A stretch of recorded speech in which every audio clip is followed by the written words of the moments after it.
dia a todos, que a paz do Divino Mestre Jesus esteja nos nossos corações, aparecendo. Hoje nós temos a palestra da Solange, uma palestra comemorativa ao mentor da casa. Ela vai nos falar sobre a vida e obra de Bezerra de Menezes, que é o mentor da nossa casa aqui, que amanhã, dia 29, a gente comemora o nascimento dele. Antes de passar a palavra para ela, como sempre, ler uma página do livro Caminho, Verdade e Vida, psicografia de Francisco Cândido Xavier, pelo Espírito de Emmanuel.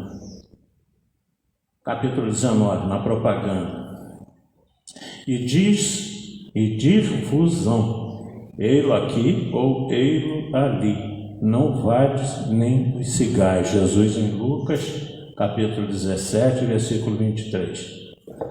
As exortações do Mestre aos discípulos são muito precisas para provocarem qualquer incerteza ou indecisão.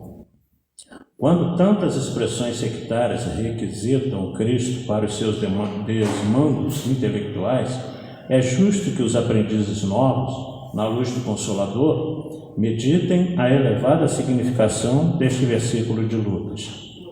Na propaganda genuinamente cristã, não basta dizer onde está o Senhor. Indispensável é mostrá-lo na própria exemplificação. Muitos percorrem templos e altares procurando Jesus.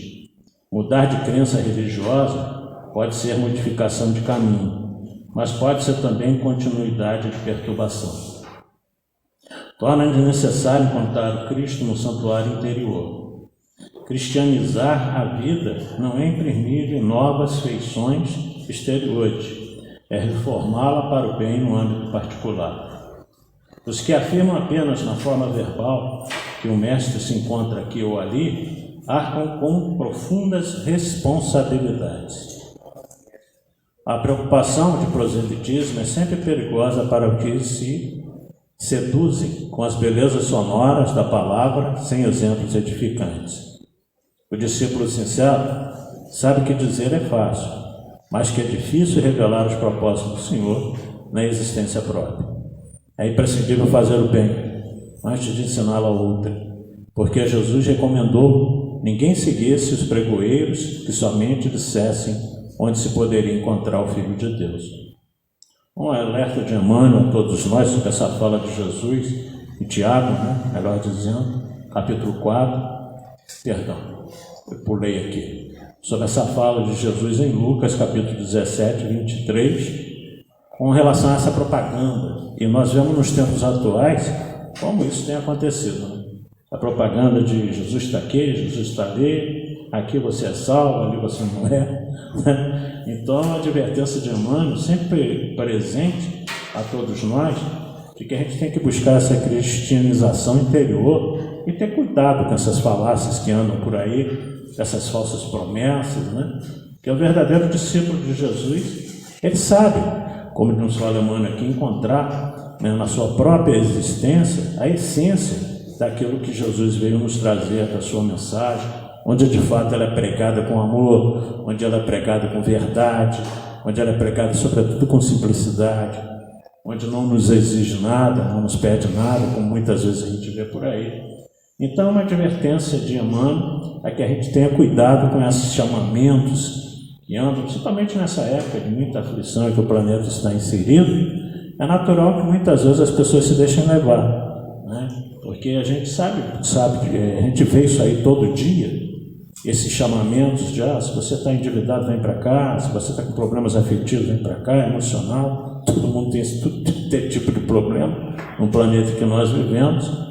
Mas que a gente fique alerta com relação a esses chamados e que a gente realmente possa ouvir a voz interior do Cristo que fala na vida de todos nós através dos nossos mentores espirituais, dos nossos anjos da guarda, dos nossos espíritos protetores.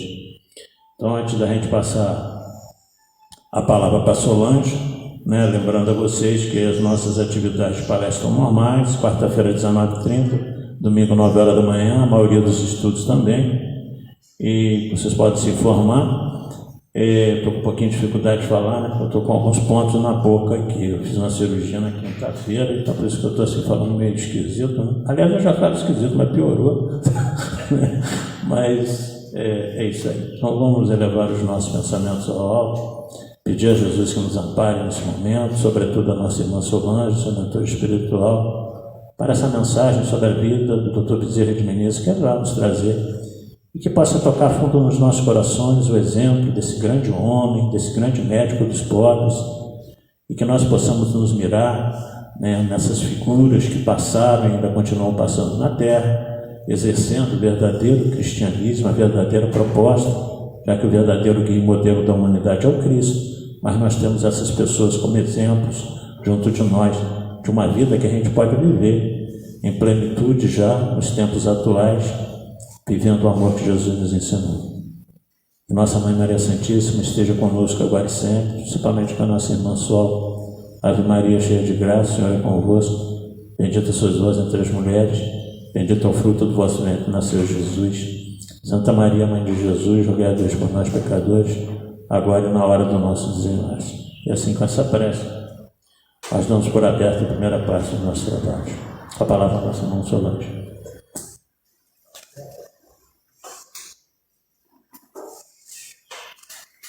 Vamos colocar aqui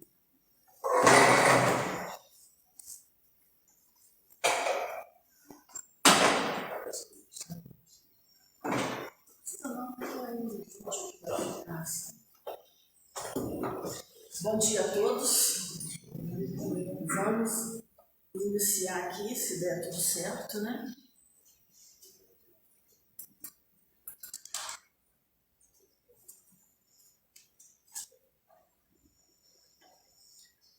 O som, como diz o outro, cadê o som?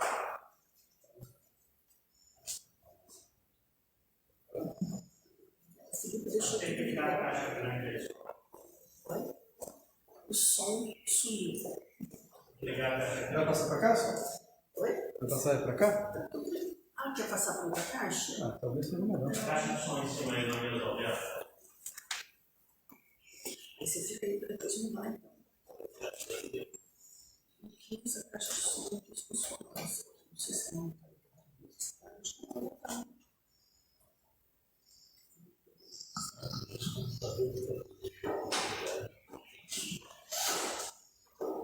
Tá ligado para mim, não.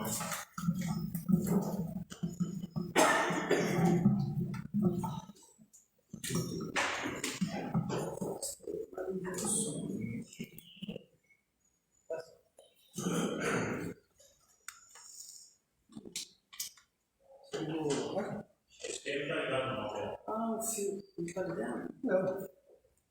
Desliga a luz, liga embaixo. O fogo vai ter para ligar aqui também. Nossa. Agora vai. Dá para ligar aqui, ó. Agora foi. Vai passar para cá, não? Sem eletricidade não dá, né?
Celeste, amor.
amado e benfeitor, das luzes do infinito de cintilações, ó vinde amenizar a nossa gratidão, espargindo em cheias as consolações.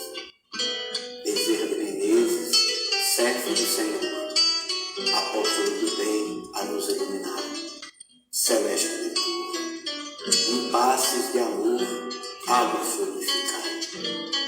Movimentai vossas falanges protetoras, dai-nos as bênçãos redentoras, balsamizando os corações. O sofrer é um bem divinal, que o Senhor nos envia do astral. É o caminho imortal da perfeição, a nos redimir das nossas vidas mal vividas ante o Evangelho todo luz. Sois a apoteose do amor, redime a nossa dor com Jesus. Movimentai vossas falanges protetoras, dai-nos as bênçãos redentoras, balsamizando os corações. O sofrer é um bem divinal, que o Senhor nos envia do astral, é o caminho imortal da perfeição. A nos redimir das nossas vidas mal vividas ante o Evangelho todo luz. Sois a apoteose do amor, redimi nossa dor com Jesus. Sois a apoteose do amor, redimi nossa dor com Jesus.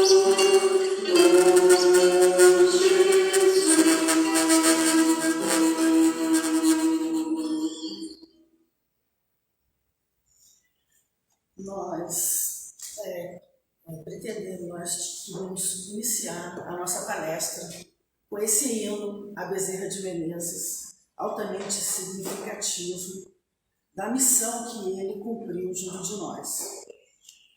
Nós vamos ver no movimento espírita muitas palestras acerca de Dr. Bezerra de Menezes, esse espírito luminoso que encarnou no meio de nós. E a gente vê algumas coisas assim de mitificação, de endeusamento, mas no Espiritismo nós trazemos essas palestras com o objetivo de lembrar, de mostrar o caminho luminoso que os primeiros espíritas traçaram para que hoje nós pudéssemos estar aqui. Porque dentro do Espiritismo nós entendemos os espíritos de luz como irmãos nossos mais velhos na caminhada.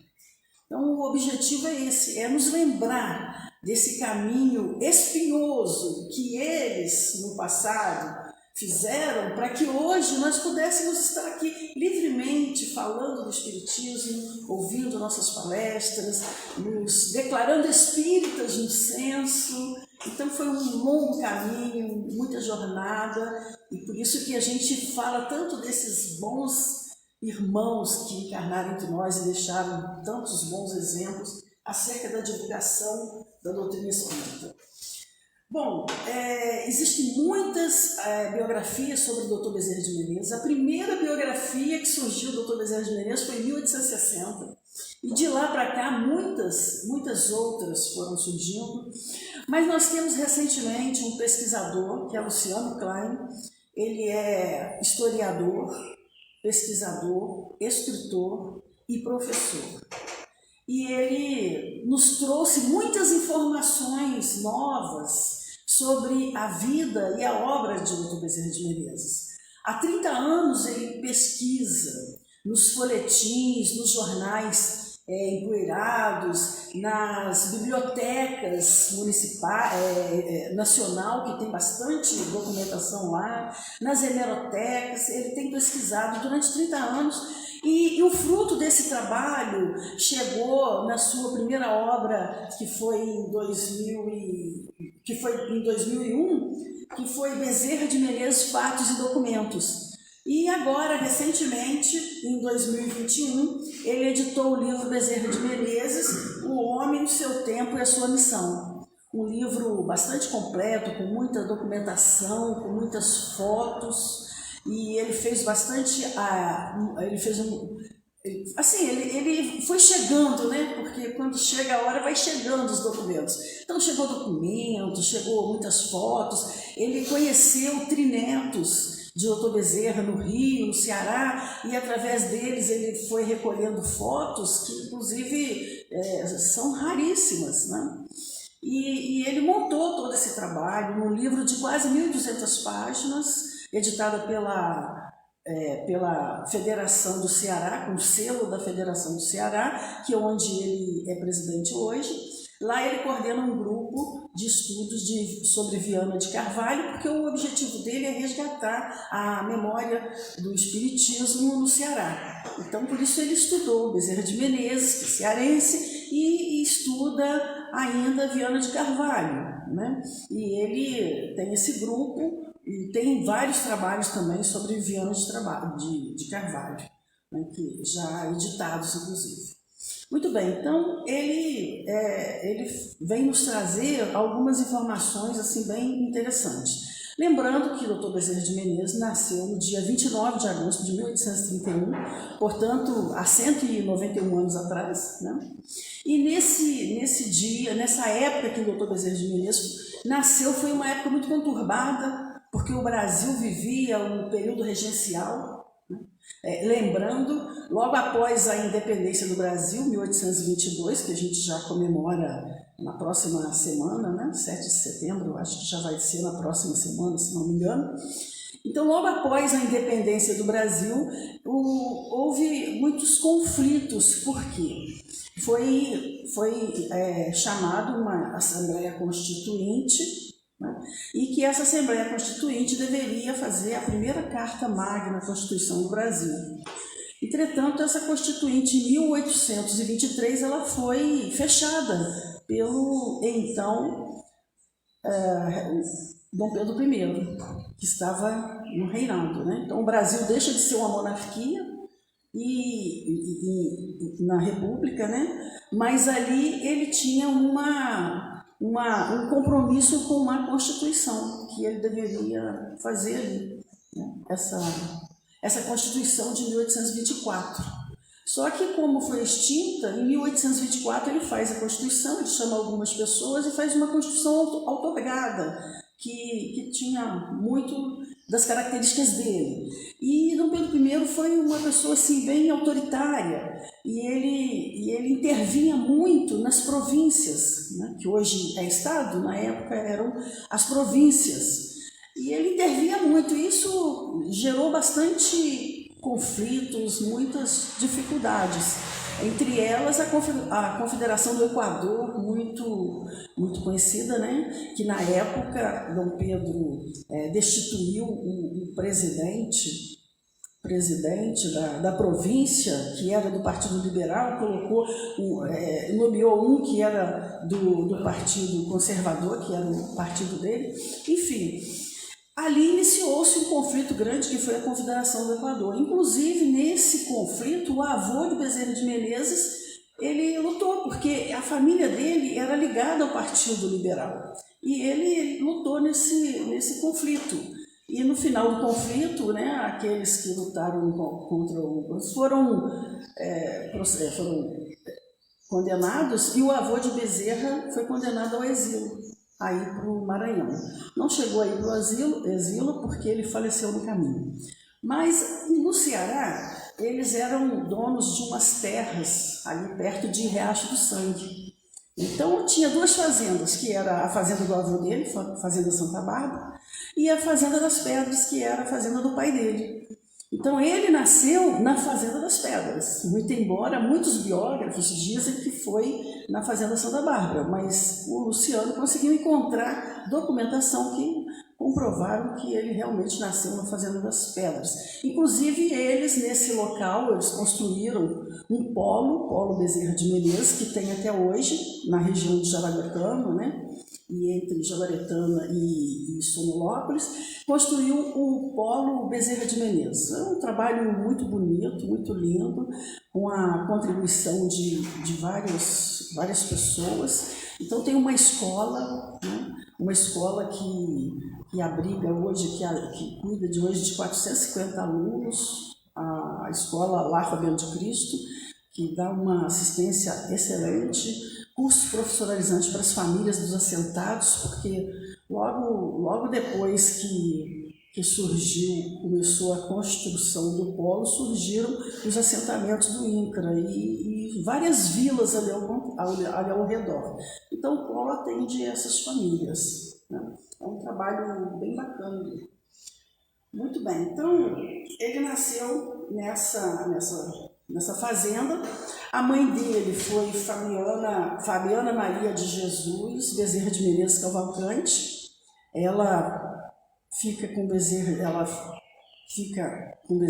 quando ele desencarna até 1900. Ela vai desencarnar só em 1909, então ela acompanhou toda essa vida de Bezerra, né? E o seu pai, Antônio Bezerra de Menezes.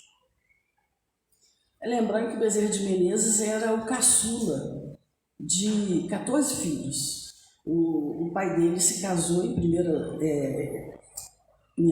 Ele era o caçula de... Eu não me lembro quantos filhos, 14 foi ele. Ele era o caçula. E ele tinha 2 irmãos mais velhos. Muito interessante essa história que você não traz, porque ele tinha 2 irmãos mais velhos que eram advogados. Um dele tinha o título de advogado dos pobres. Interessante, porque Bezerra de Menezes recebeu também esse título de médico dos pobres, né? E a irmã de Bezerra de Menezes, uma das irmãs dele, tinha um título de o cofre da caridade. A gente vê que assim, uma família que trazia no seu íntimo essa ideia da caridade, do amor ao próximo, né? Então foi uma educação assim que ele recebeu, né? A gente vai ver, inclusive, nos outros irmãos, essa característica. Muito bem, então ele nasceu nesse período regencial, porque quando chega em 1831, né, depois de todos esses conflitos que nós falamos, foi gerando uma insatisfação muito grande, e também em 1831, Dom João VI faleceu em Portugal, e Dom Pedro I precisou voltar a Portugal para assumir a coroa em Portugal, e aí ele deixa no Brasil seu filho, Dom Pedro II, com 5 anos de idade.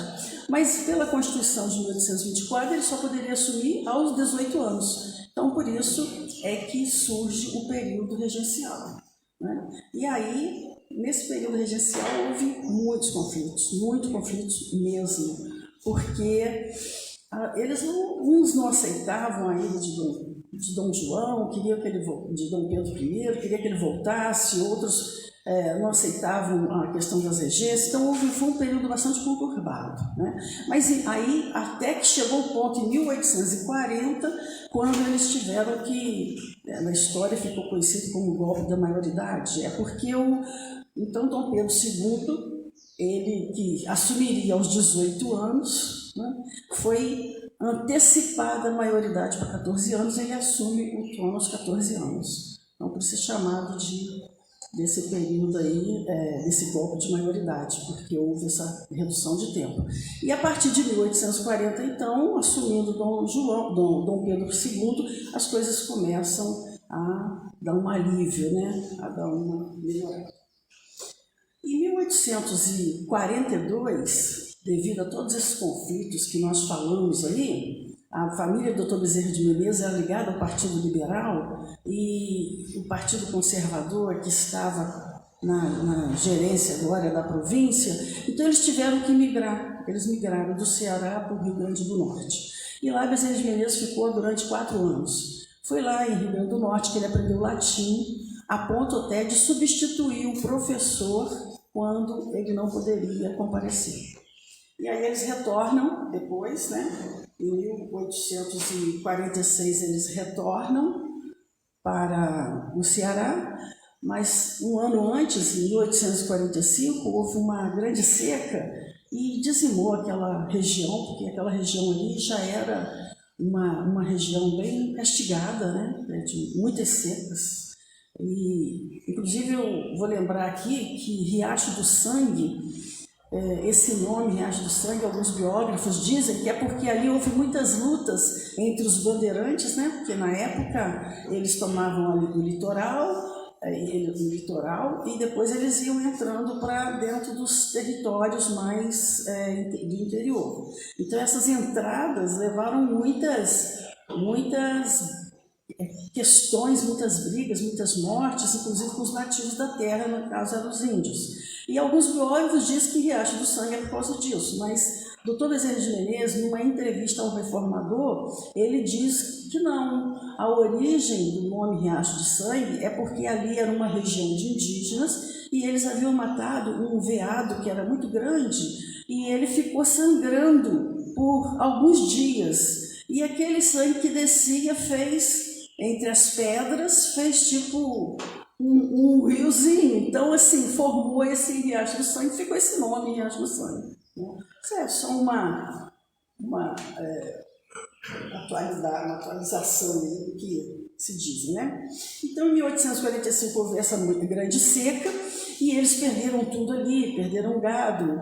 E foi uma situação bastante grave, uma seca fortíssima, que depois só foi ter outra seca semelhante, ou até um pouco mais forte, em 1877, 30 anos depois.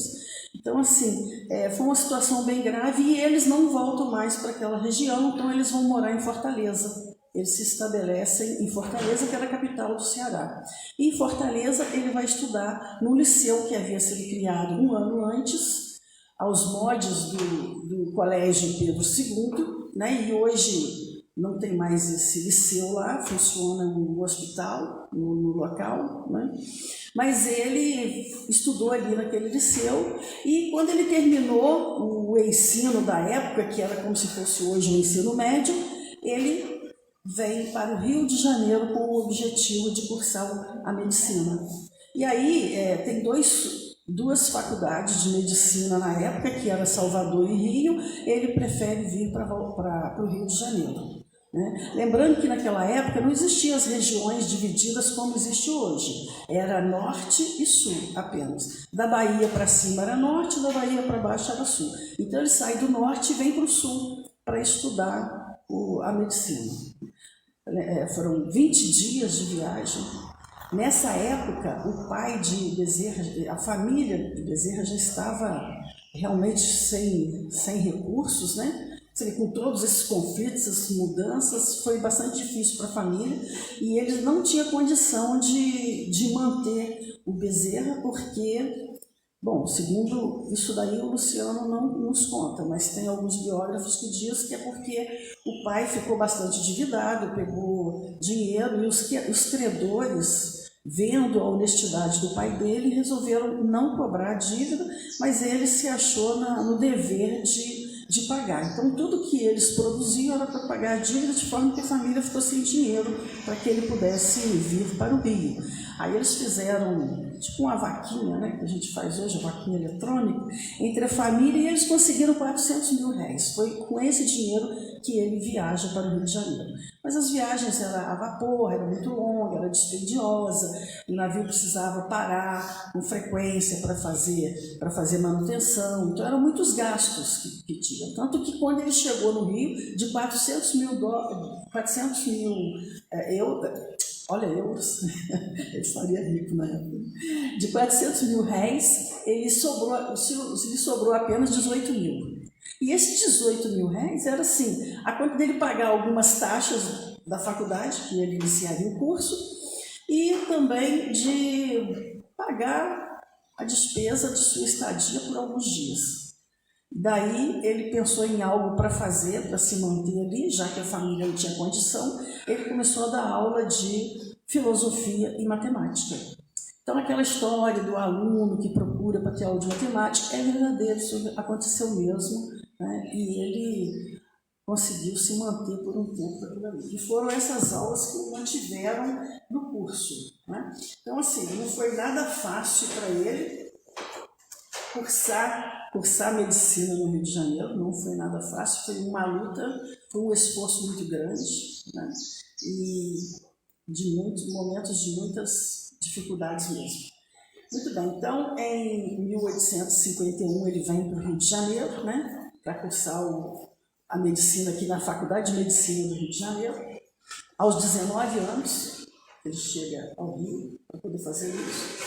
Foi um trabalho hercúleo que ele produziu, né? O seu irmão mais velho, Bezerra de Menezes, o seu irmão mais velho, né? Manuel Soares, assume a família, né? Porque em 1851, exatamente o ano que ele vem, o pai dele falece. Ele não pôde ir lá acompanhar, porque não tinha condição de ir, né? Então, ele fica muito aborrecido também com isso, porque ele era muito amigo do pai, e em várias obras dele ele fala muito do pai, ele mostra essa característica do pai e do avô sobre a vida dele. Então, ele ficou muito triste com isso, mas não pôde ir. E o seu irmão mais velho, que é o Manuel, deixa eu lembrar o nome dele, Manuel Soares Bezerra, assume, então, assim, a direção da família, né? Como se fosse o pai. E isso ocorre até hoje, né? Quando a família, o pai falece, a mãe, um da família acaba assumindo esse lugar de auxiliador da família, de orientador, né? E assim que foi com o irmão dele. Então, em 1856, ele doutora em matemática, né? Ele concluiu o curso ainda com a assinatura do nome Cavalcante, e depois disso ele não assina mais Cavalcante, só Bezerra de Menezes, né? Adolfo Bezerra de Menezes. E ele vai falar, deixa eu ver, nessa época, entre meios, né, em 1857, ele vai tomar posse na Academia Imperial de Medicina, com a tese Diagnóstico do Cancro. Essa posse que ele toma na academia não é uma coisa muito simples. Ele tem até um diploma, o Luciano até mostrou o diploma. Não era uma coisa assim muito simples, não. Era algo, assim, não era tão comum na época, né? Então foi um esforço dele também. Entre esse meio aí, em 56 e 57, ele foi convidado pelo escritor francês Sebastião Sanson, que ele queria produzir um livro, e encomendou de Bezerra de Menezes biografias de homens ilustres do reinado. E ele produziu 18 biografias, 17 biografias, que está registrado no livro, na obra, né? Galeria dos Brasileiros Ilustres, de Sebastião Sanson, mas tem 17 biografias que foram produzidas por Bezerra de Menezes. Nós vamos ver assim a sua capacidade, né, eclética, né, de produzir vários movimentos, vários assuntos. Bezerra de Menezes tinha muito conhecimento em geologia, ele conhecia todo o Ceará. A botânica, a zoologia, a geologia, ele sabia bastante. Tanto que em 1877 ele escreve um livro, As Secas do Ceará. Né? Deixa eu ver se é exatamente esse o nome do livro. As Secas do Norte, né? Que na época era Norte e Sul. Então, em 1877, ele escreve esse livro, As Secas do Norte. Ele tinha bastante conhecimento sobre aquela região. Ele, além de ser um médico, ele era um cientista. Ele era ligado a várias associações científicas, inclusive fora do país, né? E há muitos... Na Suíça, por exemplo, tem um centro espírita que homenageia o Dr. Bezerra de Menezes, né? Então, ele é assim, um espírito conhecido, muito conhecido nacionalmente, mas muito conhecido também no movimento internacional, né? Pelo seu valor de médico, de escritor, de espírita, de divulgador do espiritismo. Tanto que ele recebeu esse codinome de Kardec brasileiro devido a essa divulgação que ele fazia do espiritismo. aos modos de Allan Kardec, que usava a revista espírita, né, para divulgar o espiritismo, Bezerra de Menezes fazia essa divulgação pelos jornais, principalmente no jornal O País, né, onde que o seu amigo era o redator, e eles juntos, o Quintino Bocaiúva, né, e eles juntos produziam muitos artigos. O Dr. Bezerra de Menezes produzia muitos artigos espíritas através desse jornal. E então por isso que ele recebeu esse codinome, né, de Kardec brasileiro. E inclusive esse outro título que ele recebe, de O Médico dos Pobres, ele recebeu um diploma desse título, né? Isso foi oficial, isso não é assim as pessoas que chamaram oficial, devido à sua forma como ele se utilizava dessa profissão para auxiliar as pessoas, buscar a dor, né, do próximo, subia nos morros para atender as pessoas, não tinha hora para atender, né, e atendia até altas horas. E ele morava, teve uma época, principalmente esse atendimento se deu na época que ele trabalhava na farmácia Cordeiro, que era na rua 24 de Maio, e ele também morava na rua 24 de Maio. Então ele atendia até altas horas, né? Porque naquela época não tinha ônibus, não tinha nada disso que a gente tem hoje, né? Então a pessoa trabalhar até altas horas para depois retornar para casa, ela não poderia retornar, ela teria que dormir no consultório, né? Ela não poderia retornar. E Bezerra de Menezes conseguia fazer isso porque ele morava próximo do consultório, então por isso ele ficava até altas horas, mas ele realmente não tinha hora, a qualquer hora que precisassem, ele que batesse a porta dele, que pedisse ajuda, ele iria. A gente vê no filme O Diário de um Espírito, né, aquela cena onde que ele deixa o filhinho dele que está enfermo e vai atender uma criança que estava em estado pior, né? E isso era bem comum na vida de Bezerra. Ele não contava sacrifício, nem tempo, nem visita, nem dispêndio, né, para poder atender as pessoas que precisavam do seu serviço. Ele produziu muitas curas. Na época, a gente anotou aqui uma cura que ele produziu, que também a gente tem, acho que nós não temos conhecimento dessa cura, né? Mas que foi produzido, o Luciano Klein achou isso num jornal, o jornal da Carioca, Gazeta de Notícias, no dia 27 de fevereiro de 1889, quando havia lá um artigo com o título Gratidão.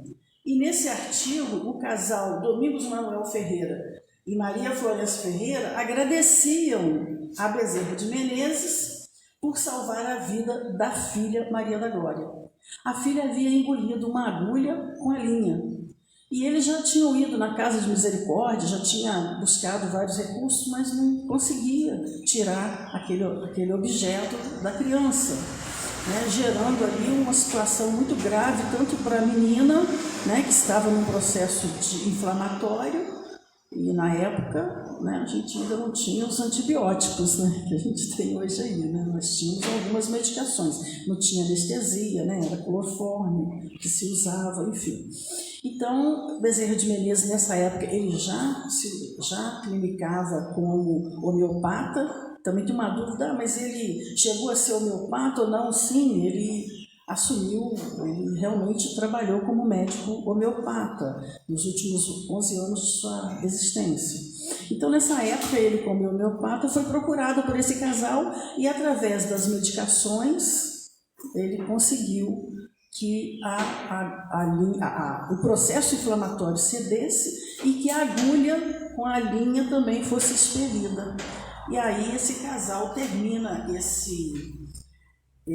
essa notícia ali, né? Esse artigo agradecendo a ele, que Deus lhe pague muito que lhe devemos, perdoando-nos se ofendemos a sua reconhecida modéstia e caridade.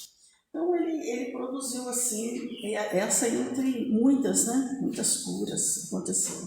Mas ele se torna um médico homeopata a partir do momento em que ele tem uma dispepsia de origem nervosa, porque Bezerra de Menezes foi um homem público. Ele, por 2 mandatos, ele assumiu à presidência da Câmara dos Deputados, que na época correspondia a prefeito do Rio de Janeiro. Então ele fez muita coisa boa para o Rio de Janeiro, muita coisa. Nós vamos falar um pouquinho sobre o Bezerra de Menezes, empresário, né? Deixa eu já falar algumas coisinhas, depois a gente volta lá. A partir de 1870 foi a época mais auspiciosa da sua condição de empresário, e ele fez muita coisa para o Rio de Janeiro. Para você ver, ele presidiu os projetos, né, das ferrovias, a ferrovia Macaé-Santos, a ferrovia Santo Antônio de Pádua, né, que ligava até Minas. Ele esteve à frente, ele presidiu uma empresa de arquitetura que foi responsável por organizar o bairro de Vila Isabel, inclusive o Boulevard 28 de Setembro, que ainda temos lá até hoje, né? E ele foi também presidente da empresa Ferro Garril de São Cristóvão. Nessa época, ele foi a época dos bondinhos, né? Dos bondes, que iniciou-se com o bonde, né? Sendo puxado por animais. E depois a vapor, a locomotiva, né? Passa depois a locomotiva.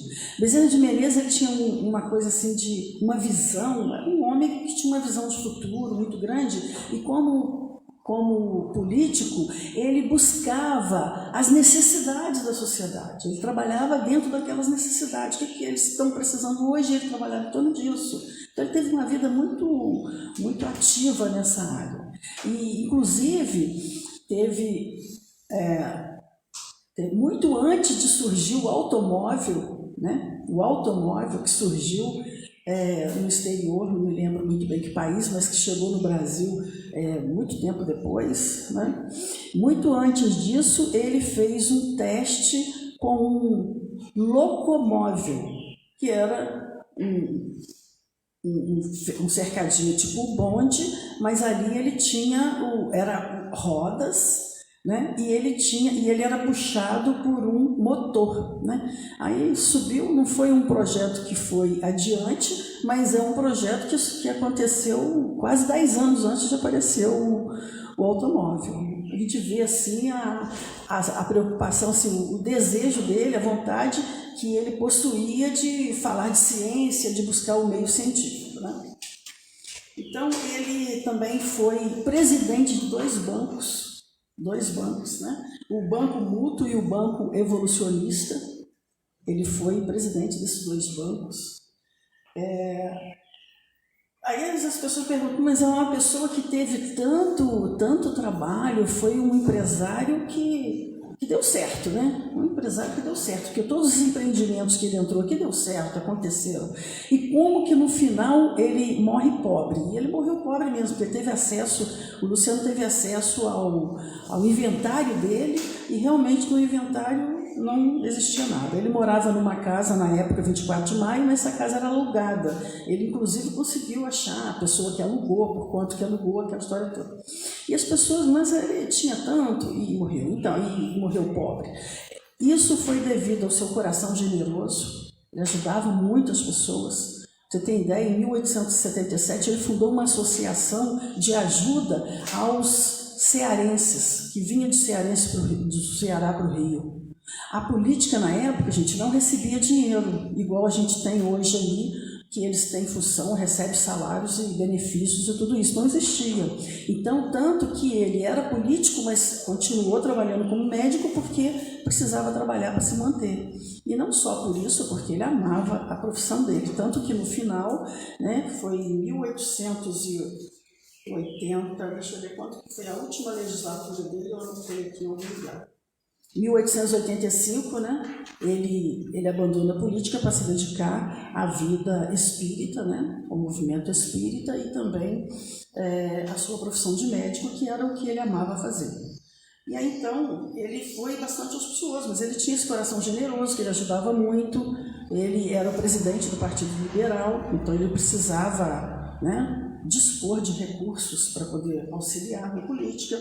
Ele tinha um coração muito generoso, junto ao desapego que ele possuía pelos bens. E também ele foi muito prejudicado pela política de ensinamento de Rui Barbosa, que foi na primeira gestão, né, logo após a República, em 1889, né, ele teve a presidência de Teodoro da Fonseca, e quem era o Ministério da Fazenda era Rui Barbosa. E ele produziu essa política, uma política econômica que gerou uma bolha de crédito e trouxe muita inflação e muita gente perdeu dinheiro. Então Bezerra de Menezes também perdeu bens nesse período. Juntando tudo isso foi que levou a essa situação mesmo de falta mesmo de dinheiro, né?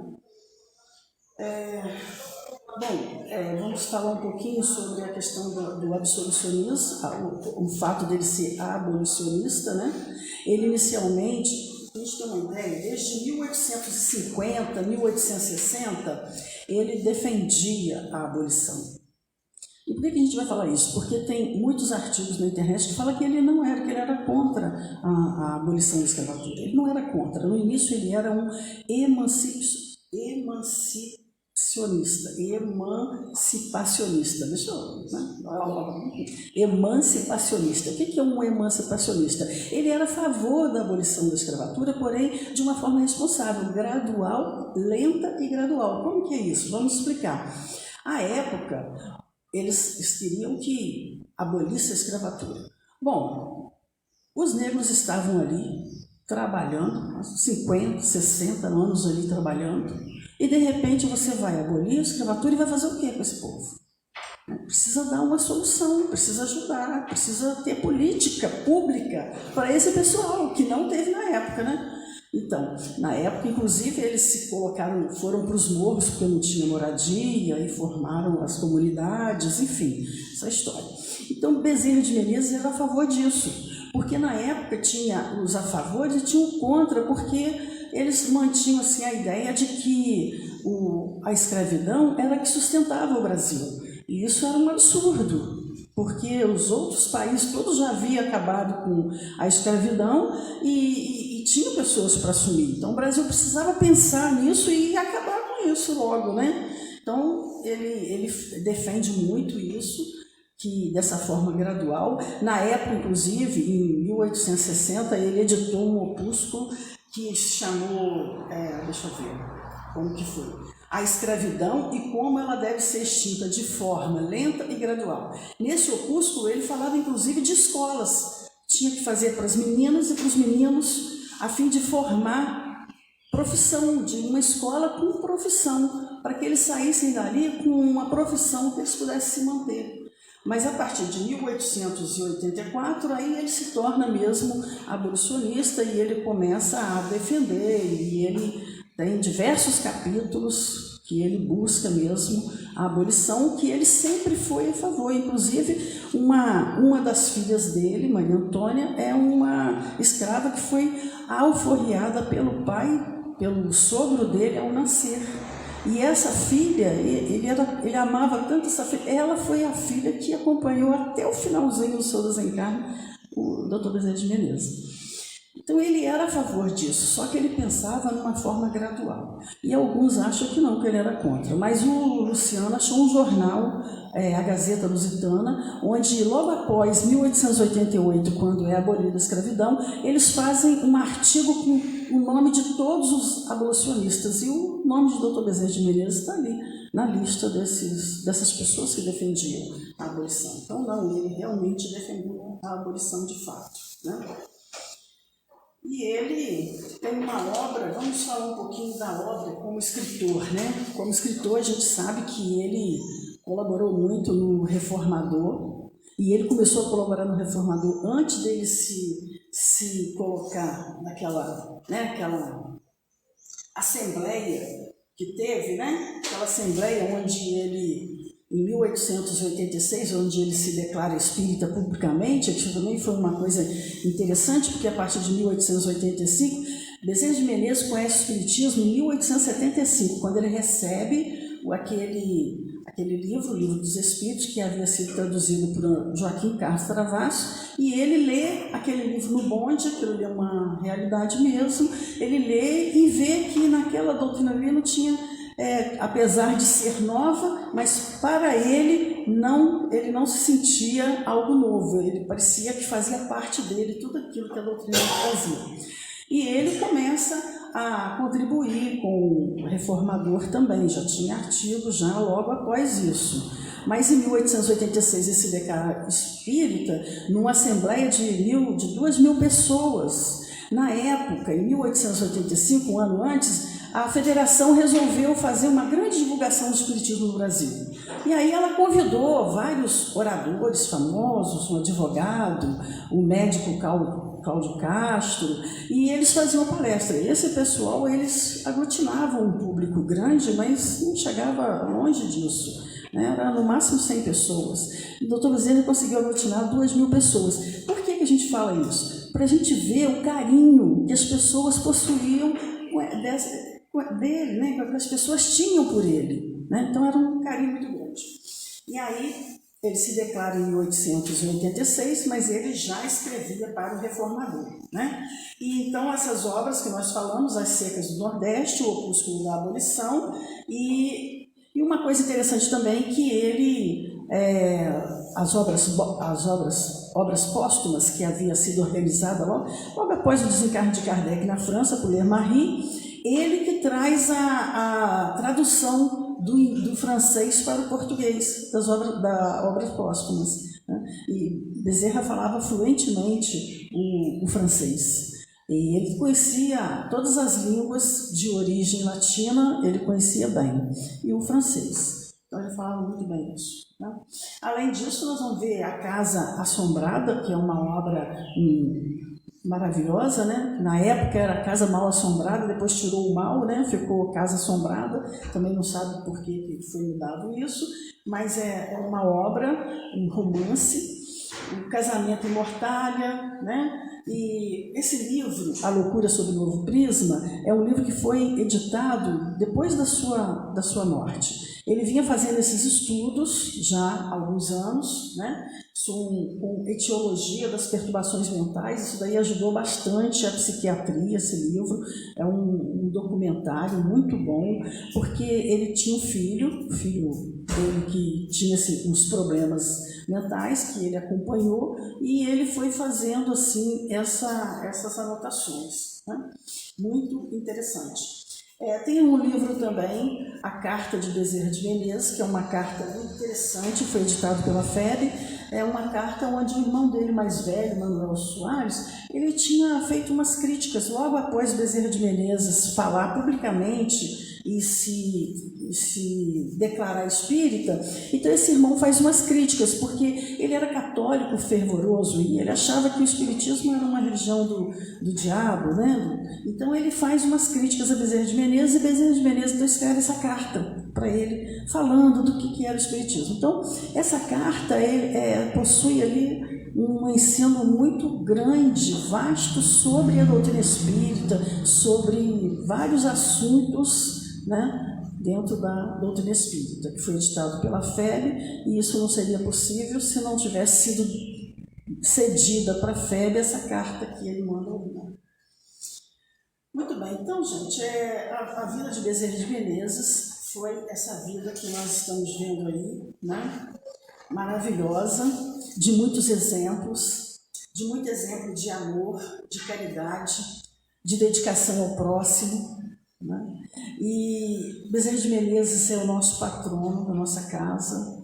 Então nós invocamos sempre o Dr. Bezerra de Menezes nas nossas dificuldades, nas ajudas. Muito a gente recebe, o Brasil todo, né, recebe muita ajuda do Dr. Bezerra de Menezes, quando nós sabemos que foi escrito, né, nos livros que ele realmente decidiu ficar para poder auxiliar. Então isso é uma verdade. Ele está conosco de fato, nos auxilia muito, nos ajuda muito. E para que a gente tenha essa conexão com o Dr. Bezerra de Menezes, é preciso que a gente se aproxime, né? Se aproxime de um pouco do que ele foi.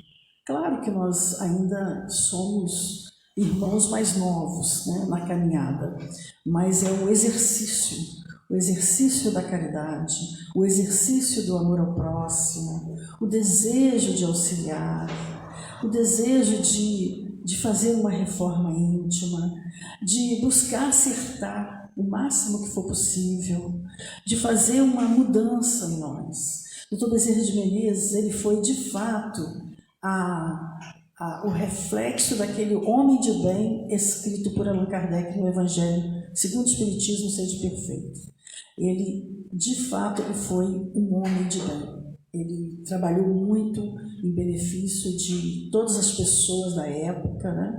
Era um homem que possuía as suas dificuldades devido à humanidade própria do ser humano mesmo, mas que ele conseguiu, de uma forma maravilhosa, vencer todas essas dificuldades.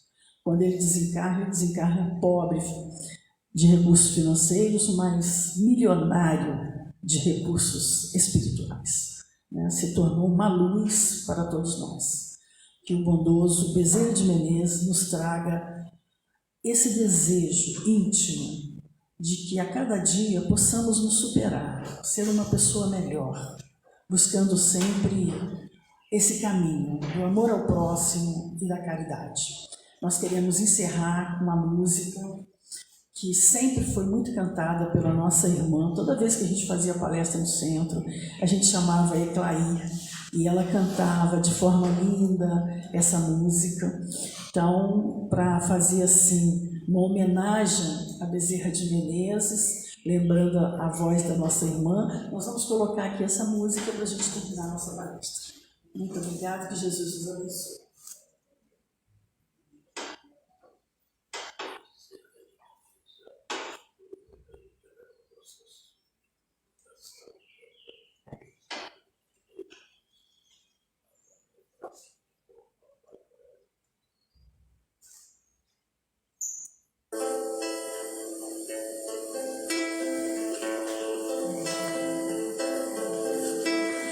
Olhos cristalinos, azuis da cor do céu, barba tão branquinha qual Papai Noel, ilumina seus irmãos da terra, no sofrer, no sorrir, no chorar. Olhos cristalinos, azuis da cor do céu, barba tão branquinha qual Papai Noel, ilumina teus irmãos da terra, no sofrer, no sorrir, no chorar. Bezerra de Menezes, apóstolo do bem, recebe as nossas preces e os corações também. Bezerra de Menezes, apóstolo da luz, repõe a nossa dor aos pés de Jesus.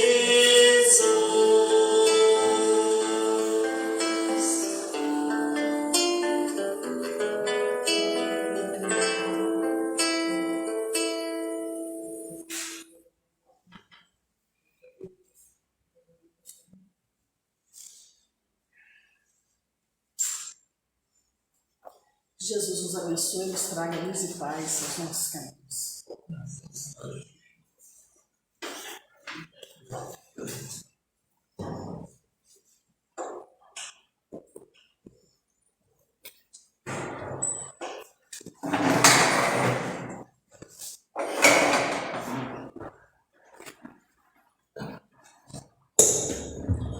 Nós agradecemos a Solange, né, por essa palestra tão boa, porque nos traz a história de um grande homem da doutrina espírita, né, toda a nossa casa e tantas outras casas. Realmente um exemplo de vida para todos nós. E lembrando a vocês que dia 11 de setembro nós temos o nosso almoço aqui na casa. Paella mineira, né? não ter fruto do mar, mas tem tudo aquilo que em Minas tem, que a gente gosta. Está faltando muito pouca doação lá atrás, a gente estava olhando lá, está faltando bacon, pimentão vermelho, amarelo, muito pouca coisa lá, uma linguiça, então vai ter tudo isso, né? Tudo isso que os mineiros gostam bastante. Só que a gente pede que a entrega de quem vai doar, aquelas coisas que estão lá atrás, na relação lá, seja feita até sexta-feira, porque no sábado à tarde a Laurete já começa a providenciar, né, lá em cima para domingo facilitar o almoço. Então sexta-feira seria dia 9 de setembro. Então aqueles que vão trazer, mas aí o centro está fechado, traz na quarta noite, ou entrega ali na casa da Laurete, que é na subida ali, né, Laurete?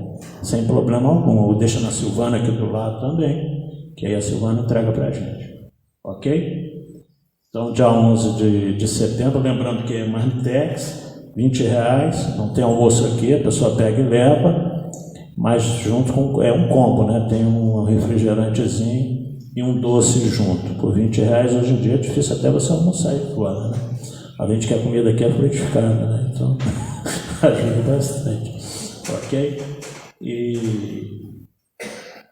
Lembrando a vocês também, lá na saída, nós estamos com os folhetins que nós ganhamos aí para divulgar o filme Predestinado, que é o filme sobre a vida de Zé Igual. Então vocês pegam lá na saída, está lá junto do livro de assinatura de presença, ok? Vai ser no Cine Teatro Gacenes, do dia 1º a 14 de setembro. Olha só os artistas que fazem parte desse filme. Dalma Palmel, Juliana Paz, Alexandre Borges, Marco Rica, Marco Caruso, Cássio Gabos Mendes. Então é um elenco realmente de uma superprodução, né, que vale a pena a gente prestigiar, ok? É um filme sobre a vida do Zé Igual, interessante para aqueles que não conhecem, o trabalho que ele desenvolvia pelo espírito Dr. Fritz, de várias cirurgias. A gente sabe que a doutrina espírita não anda muito por esses lados, né, mas vale a pena prestigiar, porque é um filme espiritualista. Então é um filme que... Agora em setembro também vai estrear lá mesmo no Leão Denis. Leão Denis, né? A gente ainda não tem a propaganda, assim que a gente tiver, a gente avisa para vocês também. Então nós vemos que a produção cultural, artística de filmes espíritas está bombando, né? Como se diz no popular. Agora, se a gente não prestigiasse, nós espíritas não formos às salas de exibição, o que acontece? O filme sai de cartaz rapidinho e não volta nunca mais.